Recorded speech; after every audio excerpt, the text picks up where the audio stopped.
Tema 10. Sistemas de memoria en el cerebro humano. Introducción. Para Mayne de Viran, en 1804-1929, existían tres tipos de memoria: memoria mecánica, memoria sensorial y memoria representativa. William James, 1890, padre de la psicología científica, en su libro Principios de Psicología, defiende que la memoria se localiza en el cerebro. McDougall, en 1923, señalaba que había dos formas de reconocimiento, implícito y explícito.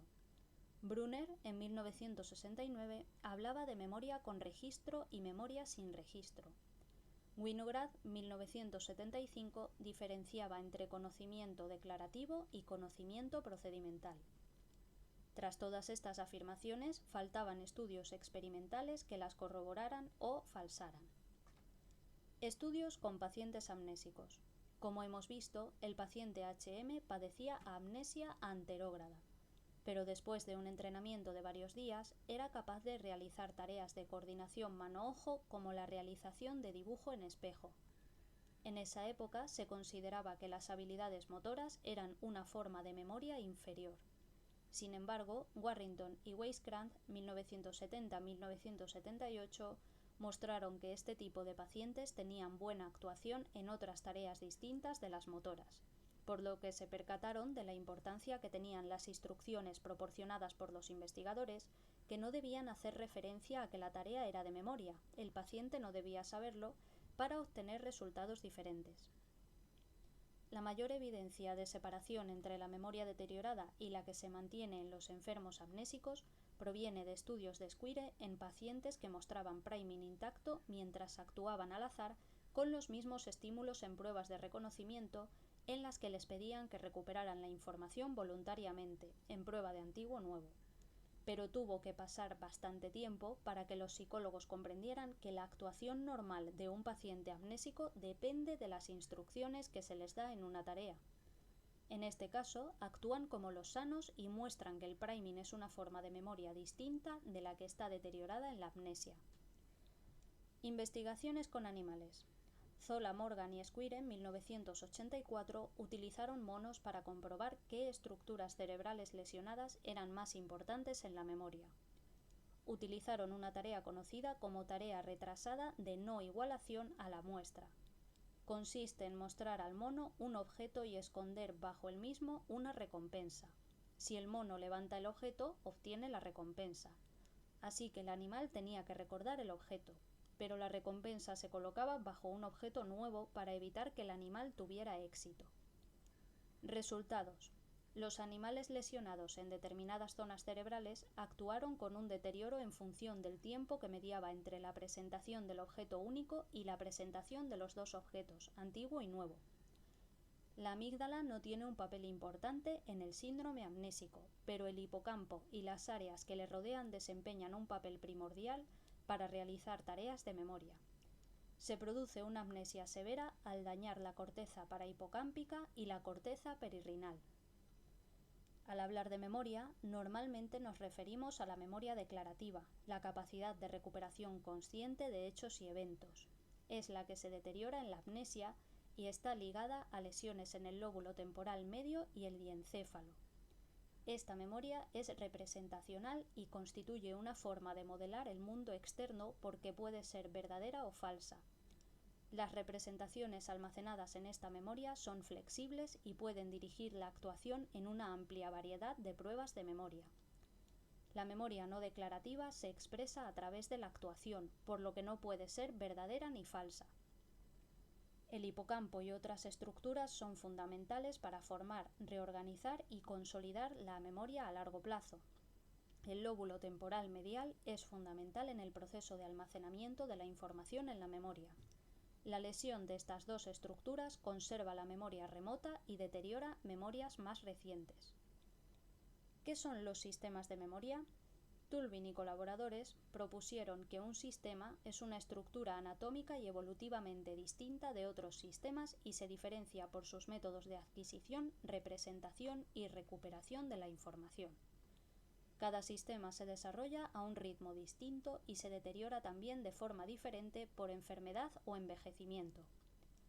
Los sistemas de memoria funcionan en paralelo y soportan y mantienen la conducta del individuo. Por ejemplo, un suceso negativo durante la infancia puede provocar un recuerdo declarativo estable relacionado con el evento y un miedo duradero no declarativo. Criterios para determinar la existencia de un sistema de memoria. Schachter y Tulving en 1994 propusieron 3 criterios. 1. Operaciones de inclusión de clase, un sistema de memoria que permite realizar gran variedad de tareas. Por ejemplo, en la memoria de trabajo se mantiene un número pequeño de elementos durante un breve tiempo para realizar operaciones cognitivas, o en el sistema de memoria episódica se recuerdan acontecimientos a largo plazo. 2. Propiedades y relaciones. Los sistemas de memoria poseen propiedades, reglas de funcionamiento, que definen su identidad y sus relaciones con los otros sistemas. Además, poseen un sustrato neural. Y 3. Disociaciones convergentes. Los sistemas de memoria se observan en diferentes tipos de tarea, diferentes poblaciones y diferentes técnicas de estudio. Los 5 sistemas de memoria serían la memoria procedimental con los subsistemas habilidades motoras, cognitivas, hábitos, condicionamiento simple y aprendizaje no asociativo. El locus cerebral del sistema de la memoria procedimental es el córtex premotor, el córtex parietal, córtex motor, ganglios basales, córtex prefrontal, córtex extraestriado, núcleo caudado, la musculatura esquelética es el cerebelo y las respuestas emocionales vienen de la amígdala, por vías reflejas. La recuperación de la memoria procedimental es implícita y las propiedades son no cognitiva, automática y no declarativa. Otro sistema de memoria sería la representación perceptiva, PRS. Los subsistemas son forma visual de las palabras, forma auditiva de las palabras y descripción estructural. El locus cerebral sería córtex occipital extraestriado, regiones del córtex perisilviano, regiones temporales inferiores y giro fusiforme. La recuperación es implícita y las propiedades es que es cognitiva, no declarativa y el priming es perceptivo. Otro sistema de memoria, la memoria semántica, que los subsistemas serían la espacial y la relacional. El locus cerebral, córtex prefrontal izquierdo, lóbulo temporal medio y el diencéfalo. La recuperación es implícita y sus propiedades es que es cognitiva, declarativa y el priming conceptual. Otro sistema, memoria de trabajo. Los subsistemas son el ejecutivo central, la auditiva, que es la verbal, y la visoespacial. Luego, el locus cerebral es lóbulos frontales en la región dorsolateral, el córtex parietal izquierdo, área de Broca, áreas motoras y promotoras del hemisferio izquierdo, el córtex parieto occipital derecho. La recuperación es explícita en la memoria de trabajo y sus propiedades es que es cognitiva y la retención a corto plazo. Y por último, la memoria episódica, que su locus cerebral sería el córtex prefrontal izquierdo y derecho, el lóbulo temporal medio y el diencéfalo. Su recuperación es explícita y sus propiedades es que es cognitiva. El sistema menos explorado es el de la memoria procedimental. Se relaciona con la actuación y la acción y su adquisición es gradual. Distinguimos 5 sistemas de memoria, como ya hemos dicho antes en el resumen, que serían, otra vez, el sistema de memoria de trabajo, lo vamos a repetir pues porque así se nos queda mejor, que se encarga del mantenimiento y almacenamiento temporal de la información. Según Baddeley, está formada por un ejecutivo central, que es el mecanismo de control atencional, con 3 sistemas subsidiarios, como hemos dicho, el bucle articulatorio para el procesamiento verbal, la agenda visoespacial para la información visoespacial y el retén o buffer episódico, añadido por Baddeley posteriormente. También se encarga de la información táctil. La información está activa en la memoria de trabajo durante un breve tiempo y es de capacidad limitada, 2 segundos. Si esta información no se repite, decae. Las pruebas que se utilizan para evaluar la memoria de trabajo contienen un número pequeño de elementos, menor o igual a 6. Sistema de memoria procedimental. Se compone de habilidades y hábitos que escapan a la recuperación consciente, no declarativo. Es el sistema más antiguo desde el punto de vista evolutivo. De este sistema dependen las asociaciones básicas, el aprendizaje motor y las habilidades cognitivas simples. Las pruebas que se utilizan para evaluarla son indirectas, no conscientes. Es una memoria resistente al olvido que se produce por falta de práctica, pero se recupera rápidamente con más práctica. Sistema de representación perceptual, que es no declarativa, no consciente, está formado por módulos específicos que operan sobre la información sensorial relacionada con la forma y la estructura de las palabras y los objetos, se registra en un formato específico, los datos aportados provienen de los estudios sobre el priming y la repetición del estímulo produce su facilitación. Es un sistema preservado en pacientes amnésicos y con demencia tipo Alzheimer. En las pruebas para evaluarla no se pide recuperación consciente. Sistema de memoria semántica. Es un sistema de memoria declarativo. Se trae voluntariamente a la consciencia. Incluye el conocimiento general, conocimientos de hechos, conceptos y el conocimiento del lenguaje. Combina el conocimiento consciente de contenidos con la falta de consciencia sobre el episodio de su aprendizaje. Por ejemplo, sabemos que la capital de España es Madrid, pero no cuando adquirimos el conocimiento. Posee capacidad ilimitada. El olvido se produce por no poder acceder a la información debido a una interferencia, pero es temporal. Al evaluar este sistema se hacen preguntas de conocimiento general y realización de tareas de formación de categorías o similares. Y sistema de memoria episódica. Contiene experiencias personales sobre acontecimientos, episodios. Se cree que tiene capacidad ilimitada y que el olvido se produce por interferencias. Es la forma superior de memoria. Para evaluarla se realizan pruebas de reconocimiento y de recuerdo libre. Sistemas o procesos de memoria. Las principales críticas hacia los sistemas de memoria se refieren a la falta de criterios para generar los 5 sistemas de memoria, a que la propuesta se centra sobre todo en la existencia de disociaciones y a que hay dificultades para explicar los resultados observados en diferentes etapas del ciclo vital del individuo. La mayor fortaleza de los sistemas de memoria está en los resultados con pacientes amnésicos que tienen dificultades con la memoria episódica pero no con la semántica y la procedimental. Por otro lado, están los defensores de las teorías de procesamiento, que se basan en los procesos de codificación y recuperación principalmente. La memoria es un proceso activo y constructivo, cuya recuperación depende de claves ambientales internas y externas y de la información procesada previamente por el individuo. Craig y Lockhart, en 1972, propusieron que el procesamiento puesto en marcha por el individuo es más importante que el almacén de la memoria. La memoria es el resultado de una serie sucesiva de análisis, desde uno superficial como los rasgos físicos, hasta un nivel más profundo, el significado e información semántica. Suponían que a mayor nivel, mejor recuerdo. El principal problema con este modelo es la falta de objetividad, ya que no es posible evaluar a priori la profundidad. Los defensores de la transferencia de procesamiento apropiado han sugerido que según el tipo de procesamiento durante la fase de estudio, se producirá mejor o peor actuación dependiendo de si resulta apropiado o no para el tipo de prueba que se utilice al evaluar esa memoria. Roedinger y Blackstone han constatado que la mayoría de los estudios sobre la memoria contienen una confusión. Normalmente las pruebas directas se basan en el procesamiento guiado por los datos y las indirectas en el procesamiento guiado conceptualmente. Blackstone encontró que en las tareas de procesamiento guiado por los datos, los resultados fueron similares cuando se evaluaba con pruebas directas o indirectas, por lo que concluyó que lo importante era el tipo de procesamiento y no el sistema de memoria. Un problema de las teorías de procesamiento es que no se puede definir de manera objetiva el tipo de procesamiento empleado, ya que no existen índices que midan la profundidad. Las teorías sobre profundidad de procesamiento y las teorías sobre transferencia de procesamiento apropiado carecen de una especificación formal.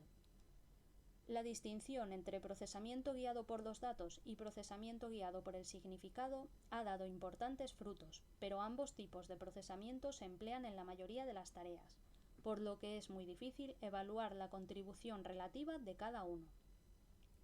Por otro lado, cuando el resultado de un estudio sale en la dirección esperada por el investigador, se interpreta que es porque el individuo usa el procesamiento esperado, pero si los resultados no se esperan, se explica que el procesamiento empleado ha sido otro, aunque la mayor debilidad de esta postura es la dificultad para explicar los datos que muestran una destrucción de la memoria episódica en la amnesia, mientras que la memoria semántica y la implícita se encuentran preservadas, lo que supone la mayor fortaleza de los sistemas de memoria. Hoy día, la postura más consistente es la de la existencia de distintos sistemas cerebrales implicados en las distintas memorias. Coincide con los datos psicológicos, biológicos y de imágenes cerebrales de que disponemos. Sistemas de memoria y cerebro humano. En neurociencia cognitiva se utiliza el concepto de sistemas de memoria. Con los resultados de neuroimágenes funcionales actuales, se ha encontrado apoyo en este constructo de los sistemas de memoria que también se emplea en psicología cognitiva. Numerosas evidencias empíricas avalan su existencia, lo que es un potente argumento en favor de una localización cerebral. La memoria declarativa depende del sistema temporal medial diencefálico. Esta zona del cerebro y el hipocampo están lesionados en pacientes amnésicos.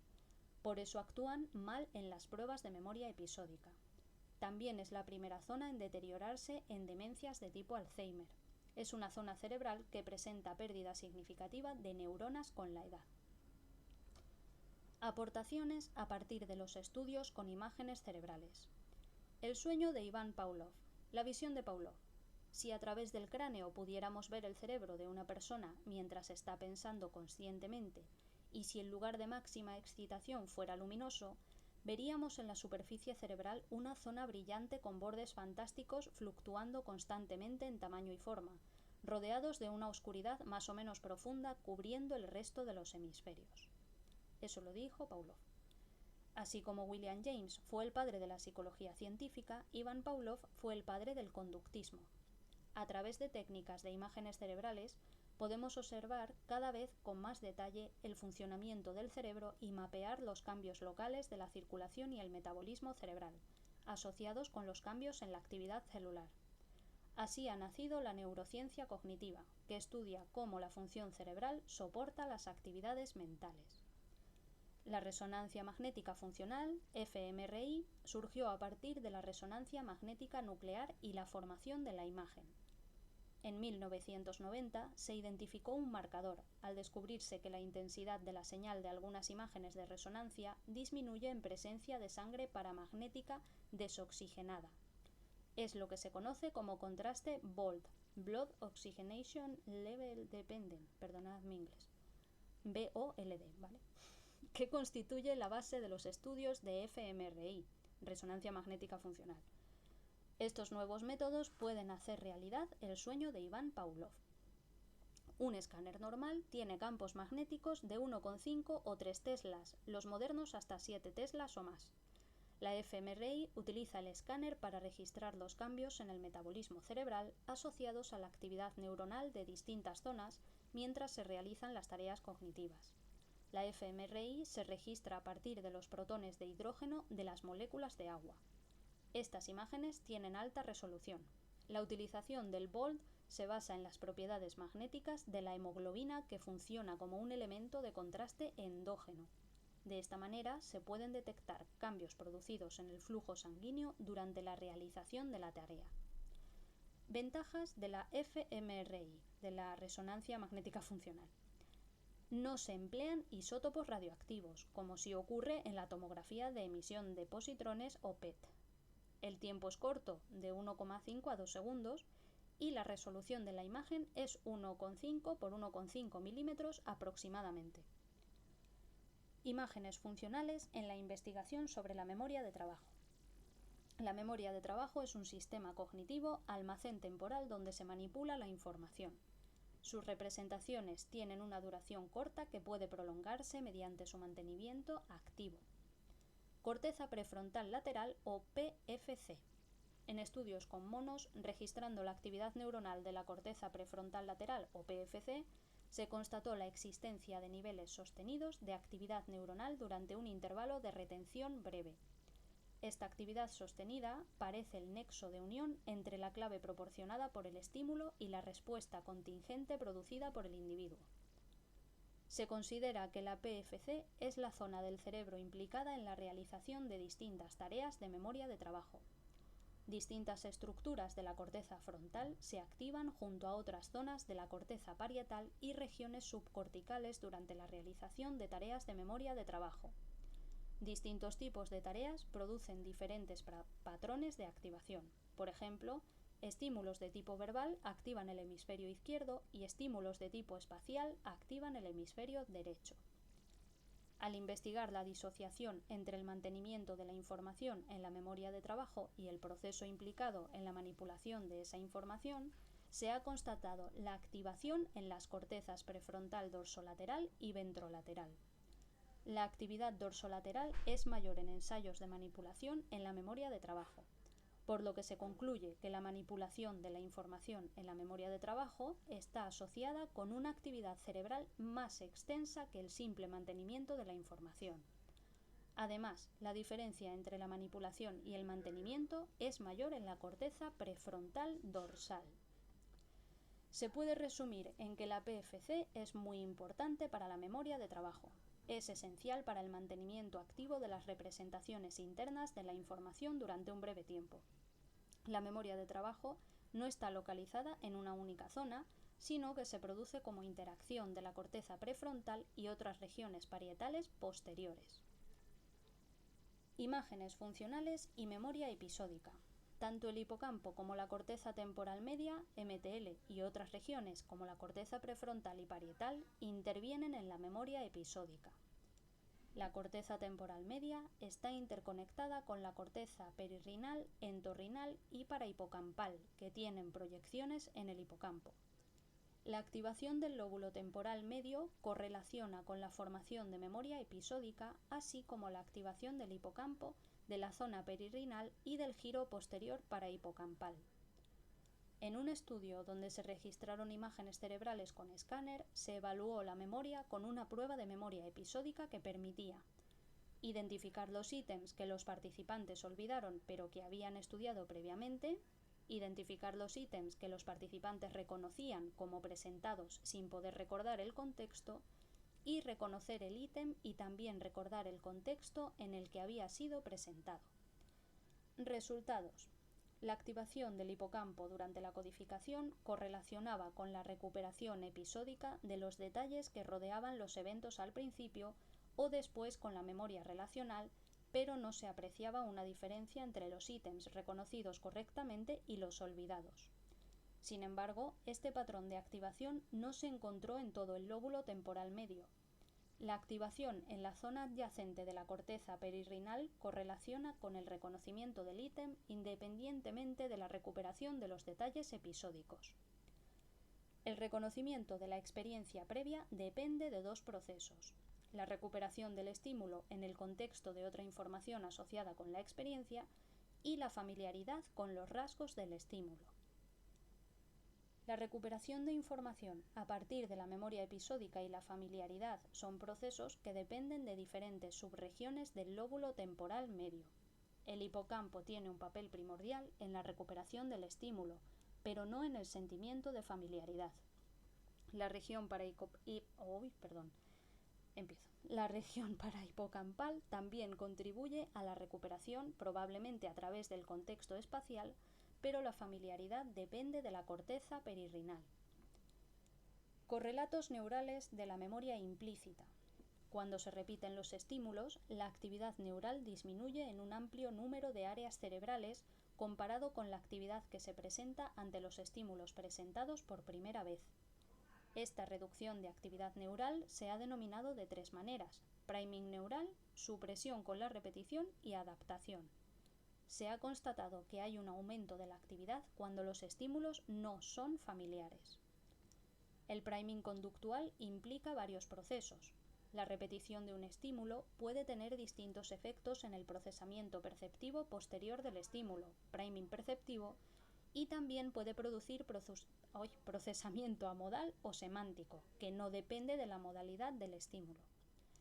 En estudios con fMRI se ha mostrado sensibilidad de las regiones visuales occipitotemporales posteriores de la corteza ante manipulaciones perceptivas de los estímulos que implican el cambio de alguna dimensión estimular de la fase de prueba y que el priming se mantiene a través de transformaciones del objeto como el color, el punto de vista, el tamaño o el ejemplar. En estudios realizados con imágenes cerebrales se ha mostrado que las zonas cerebrales implicadas en procesos de memoria implícita y explícita pueden disociarse porque las áreas corticales que muestran activación en las imágenes cerebrales por fMRI, que predicen la memoria explícita, la recuperación consciente, son diferentes y no se solapan con las regiones cerebrales que predicen el priming cuando se repiten los mismos estímulos. Las activaciones cerebrales durante la memoria explícita se producen bilateralmente en el lóbulo temporal medial y en la corteza prefrontal izquierda.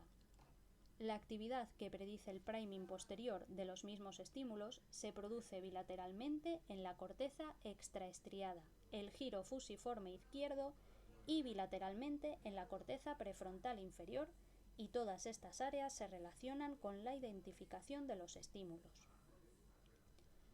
La actividad cerebral que predice el priming difiere de la que predice la memoria explícita. Estudios sobre procesamiento conceptual y semántico han utilizado tareas de clasificación semántica.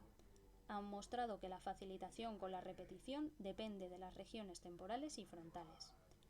Cambios en zonas de giro frontal inferior y del giro temporal medio e inferior se han relacionado con el aumento de la influencia en la recuperación de la información semántica que se produce con la repetición.